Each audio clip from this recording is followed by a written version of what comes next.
wabwino kwina kulikonse kumene mukuonera ndithu kanema wa Luntha yakwananso nthawi imene timakupatsirani program ya press review, nthawi imene timaonekera kuti newspaper zathu mdziko muno zalembanji tikukamba newspaper za The Nation komanso The Daily Times. Ine ndi Patrick Pupa koma sinendeka liso ndithu ndizanga Costas Kamtemi. Chabuno Constance mwina kungwala ndithu Malawi komanso kodi ndi newspaper imene ukhale kuwatengera makamaka program ya the press review. Chabuno mutsiku lero ndikutenga newspaper ya The Daily Times imene ndiyabe kuti front page bakutengera ukita bwino kuti pa front page ba The Daily Times by the government blues. Universities workers want 60 pay hike. Staff unions of various public universities have demanded a salary increment of between 50 and 60% effective April 2026. Kadi mene kwamba zawo kulanchiro college. Akunena kuti iwo rafuna ka salary kachite modi kawere sakukhutitsidwa ndi zimene akulandira. Okay. Kufuna itakwera mwina ndi 60% kuyambira mwezi April. Sindikudziwa kuti kumene kwa front page pakuti chani. Kunoku kuli nkhani yaikulu kwambiri akuti make transfer fight rages. Trio asks court to stop APM's executive order. Inanso akuti AG question move interest of application. Ndi tione ndithu makamaka nkhani imene ili pa page number 3.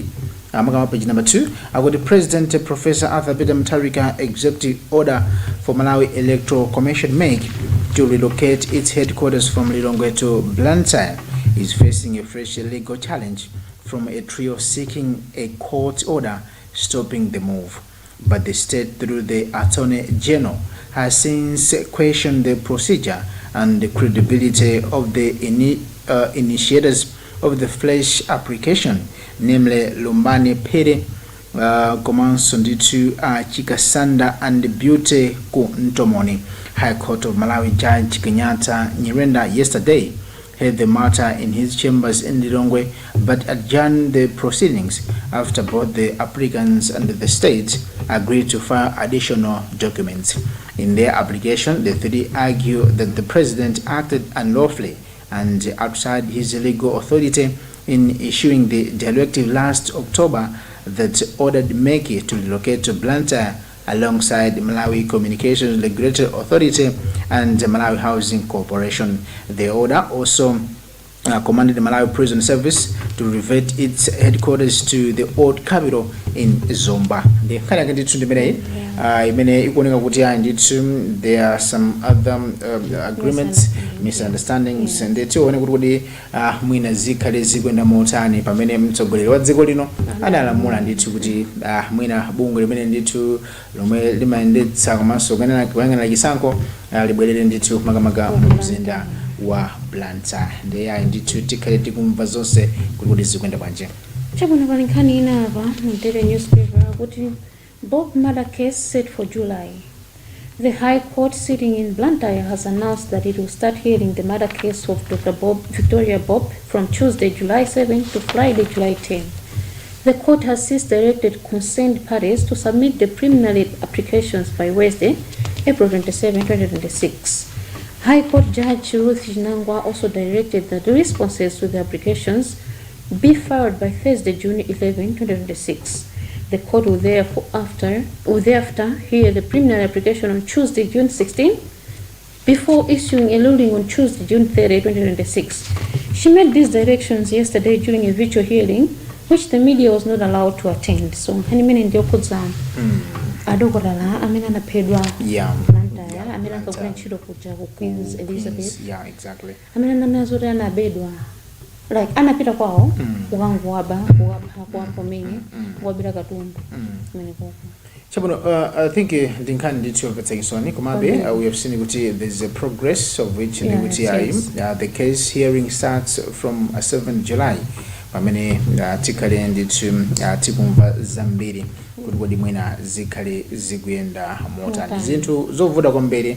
I think we as Malawians amene mwina tili ndithu mwina tikugwira ntchito zofunikira zodalirika chitetezo chathu chikhalenso ndithu number 1 kumene tikuyenda pamene tikukhala zikufunikira kwambiri because you never know munthu amene uli naye pambali kuti munenda munthu amene afuna kupanga chipongwe chani.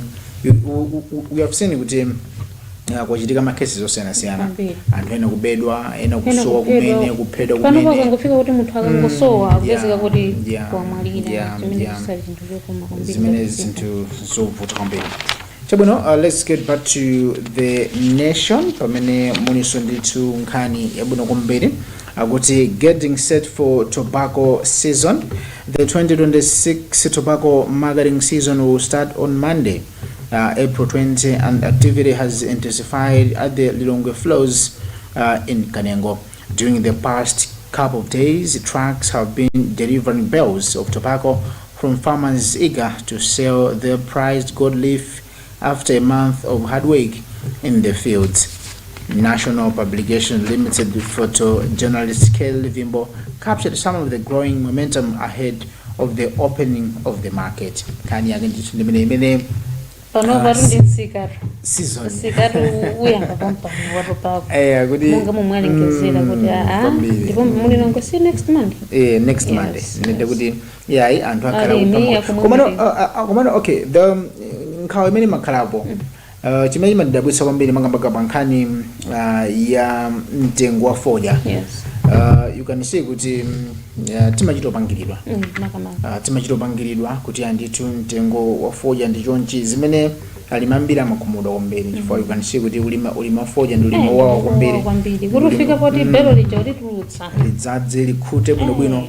Imakhala ndithu process yaikulu komabe tingopempha ndithu anthu amene mwina munalima fodya milengo imene ayambirire ikhala kuti yokomerali. Komanso chinaso fodya wanuyo ngati munamusamalira ndikuti akugula ndi bwino pamene kondeti mupindule koma ngati simunamusamalire zikhaso zovuta kwambiri kuti mwina mupindule mwina ndithu kudzera mu ulimi wa fodya. Ndi tiyinjezenso pano kuti zikadelena kumakhala ndithu ya kugawanikana manyumbamo kumakhala kugawanikana kuti iwe ndali mandeka masamuna ndeka peteleza sunathe nawo eri zovuta kwambiri. Chabwino mu daily newspaper paliso nkhani ina kuti court adjourns Kalumo case.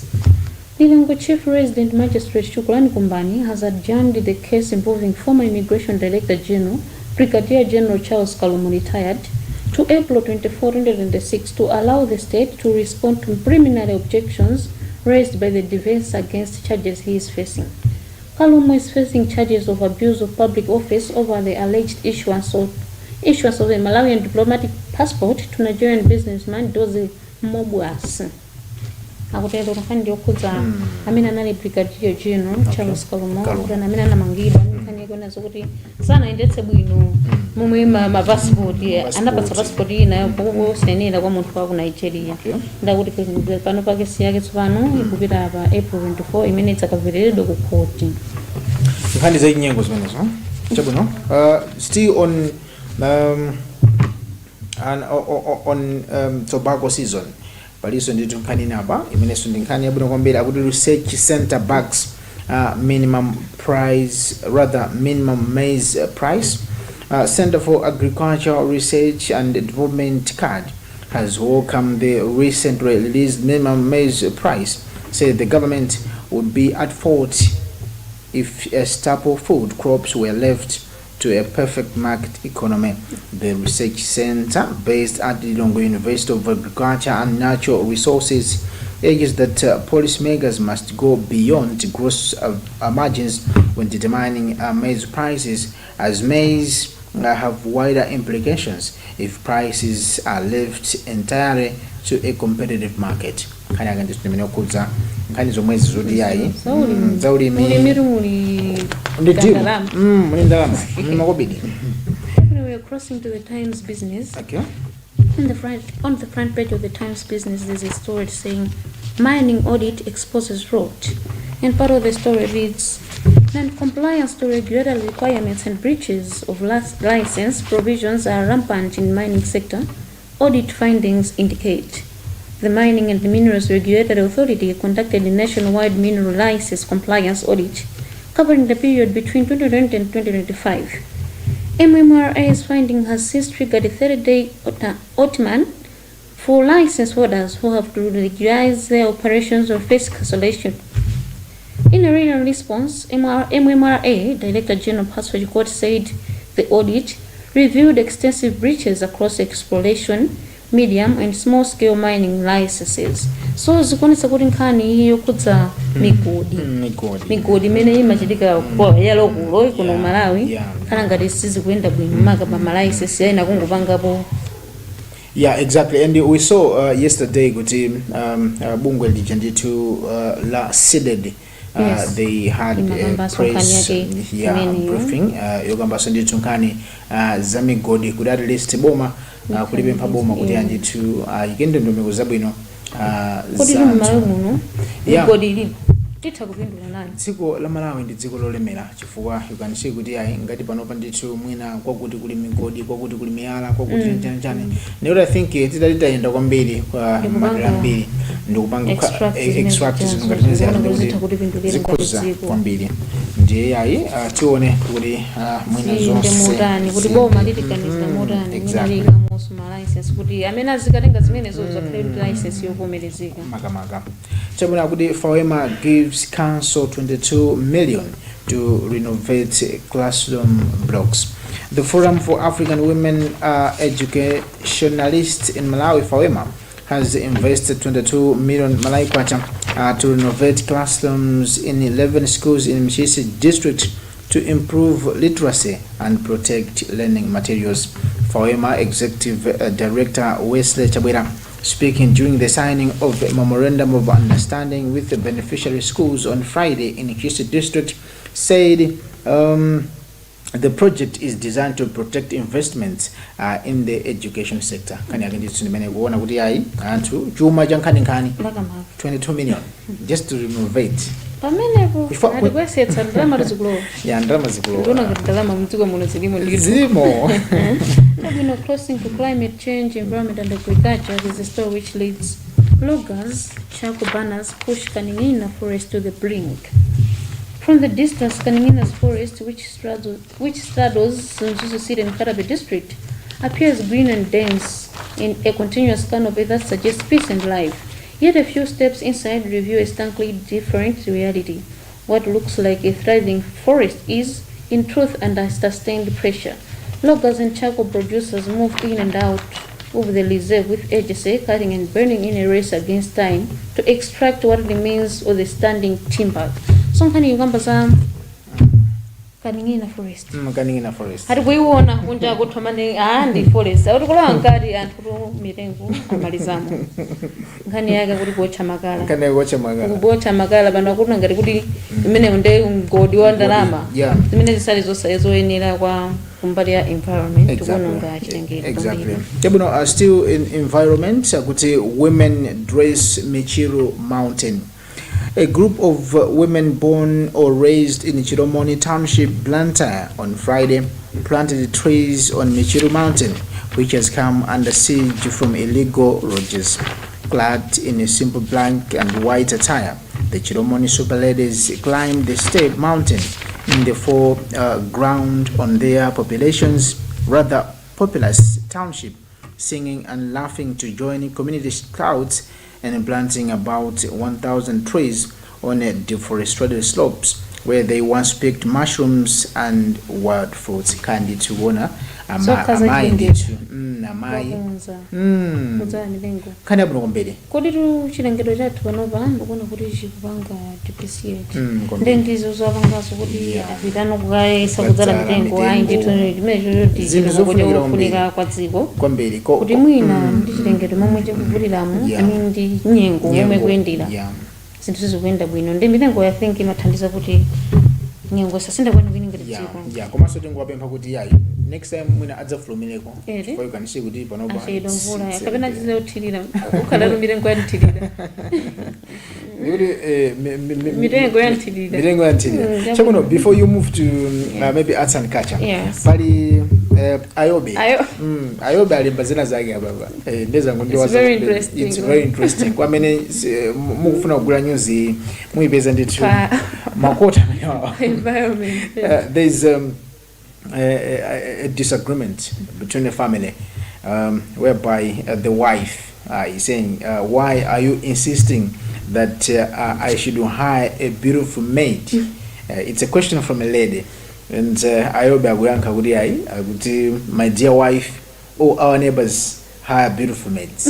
So, let's get back to the in the arts and culture sector. There's a story which reads Goshen City unveils 175 million kwacha sponsorship for Miss Malawi. Goshen City Trust yesterday announced 175 million kwacha sponsorship package for the 2026 Miss Malawi beauty pageant. The package includes 75 million kwacha in the prizes of the winner. The 75 million kwacha includes 30 million kwacha cash, a vehicle valued at 35 million kwacha, and an apartment worth 10 million kwacha. Ndikaimira. Ndakama ibwere kwa ine tuzajala limodzi. Kane kwamba zokuti Goshen City imene mapanga sponsor Miss Malawi inapanga so sponsor last time 50 million kwacha papa yakweza modi yakuti amene adawina ila ndi 75 million kwacha ndalama zankhaninkhani. So you can see out of 175 million, so hanzi igwira ntchito zina ndi zina koma yanga uzindika mukuti yanga yako yanga ndikhale ndithu ndikuita funa imene. Yeah, I think Goshen I think let's salute Goshen City Trust. Maulemu akugwira ndithu ntchito tamandika in empowering our ladies cause yandithu komanso zikufunikiranso tu ngati ifeso anyamata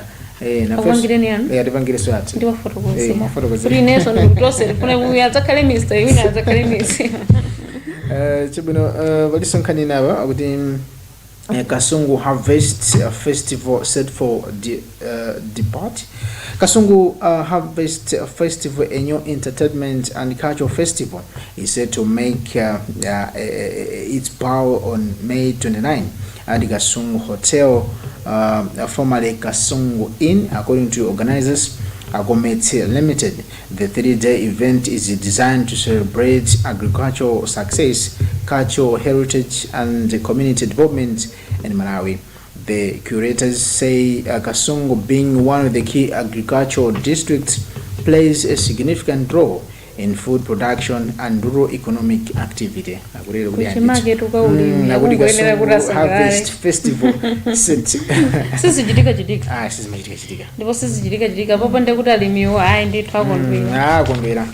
Let's cross to the Times Sport. Exactly. And on the front page there is a story which reads hard luck.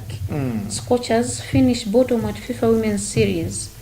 Part of the story reads the Malawi Women's National Football Team lost 3-2 to India's Blue Tigers to finish bottom of the FIFA Women's Series at Nyayo National Stadium in Nairobi, Kenya yesterday.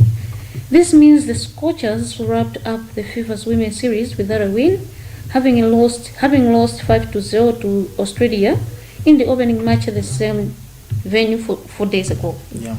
Can you remember? I think sitting up blame because they were facing my giants. Yes, India's Blue Tigers. Yeah, because you can see with Masera Oyamba anagonja 5-0 against Australia. Yes. Australia is a good team. Is on FIFA rankings. Yes. And looking at the yesterday match, India na also did too. Ikuchita bwino. Komabe we tried because you can see the margin 2-3, so at least we have to had luck. Had luck. Despite we did amaliza did to pagitseka komabe we tried. These are just some of the preparations ahead of the next time exactly. And you should not forget that women's the Scorchers who compete in Africa rather WAFCON this coming July. They are indeed, I think Puzila Zambia experience yambili. Chabwino tulingeso inaswava akuti NBS Bank Charity Shield sponsorship hits 1 million Malawi kwacha. NBS Bank PLC has increased its sponsorship for the Charity Shield, the traditional curtain riser, to make the country's football season from 60 million to 100 million, representing a 66.7% rise. The bank's head of marketing, Frank Magombo, made the announcement at a joint press conference with the Football Association of Malawi in Lilongwe yesterday. Tugamba kuti this child shield ikale kuchitika loweruka lomwe ndithu ndi pa 18 April 2026 masera amene achitika ndiso kubwala bingu mu mzinda wa Lilongwe. So yeah, ndithu zabwino zonse tuthokoza kwambiri a banki kuti makana to see you kayo kuma Super Nation Bank exactly all the banks all the banks I think they're trying kuiga masewera ba exactly tabwino kaliso nkhani apa kuti Super League clubs step up preparations. Super League teams have stepped up preparations for the 2026 football season. The football season kicks off this weekend with the charity shoot. I think that's the same story we were talking about with it. Exactly. And who are once again, Super League teams they're already. Yeah, and just to add on that, Super League will kick off on 25 April 2026. So I think it's all about preparations as exactly. So in 2026 to 2027 season, and it's a new season with a new sponsorship. We are talking about FDH Bank sponsoring the FDH Bank Premiership with a lot of money. They and to Zambia stick was any program to Sadira. I think with sports news, we've come to the end of in today's indeed tutawarongosolera mwezi zimene zalembedwa mu Times newspaper and the Nation newspaper. Ndipo sizonse zimene tikhoza kugwira yayi. Koma saudi saiwale kuti akakaka magulitsidwa pa 4000 ochipa 4K yoka 4000 yoka ndipo ngati mukuifuna kuti muwerenge zambiri monga mumwanenera ayobe ali umo ayobe ero anakula zina zake umali simukufuna kuitsalira 4000 tiwaja yoka drama yochipa kwambiri kwambiri. Takuno mutsiku lero komano nditsanzika chonchi kuti munali ndikine kustaskantene amene takhala limodzi kuchokera pamene timaitsegula station kukonzekeretsani ino pamenepo ukutsalitsani chinacho chonse mpaka kufika pamene makutsalitsanso zomwe mapepala amenewa alemba during the press review program. Exactly. Munali ndine Constance komanso nzanga ikabene tsazikani kaye. Kutazika kumwe mwatsazikako. Yes. Kwa ife nkungothokoza kuti anapaga isankho yopambana khala amenepo sidima chitanga ndi yophweka yayi. Kuli ma channel ambiri usankha Luntha yayi. Bringing wisdom. Exactly. Kwa ife ndithu ngukunyadirani komanso kupempherani kuti zinthu zanu zikhale zopambana. Ine ndi Patrick Pupa tithokozeso kwambiri Henry Malunga amene ali pamagina kuona kuti zonse zikhale zikuyenda mchimake. Ndikuti pitizani kuonera kale Luntha makomanonse.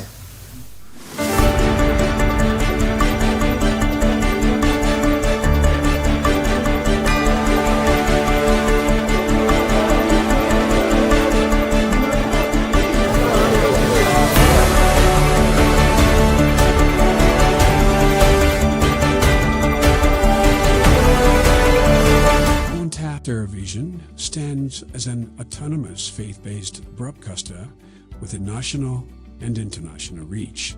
Experience the difference with Luntha Vision, where innovation meets experience. Our dedicated team, backed by cutting-edge technology, ensures seamless execution and unparalleled results. Luntha guarantees credibility and professionalism in all its endeavors and services. We offer, among this, production and broadcasting of jingles, music videos, narratives, documentaries, press services, and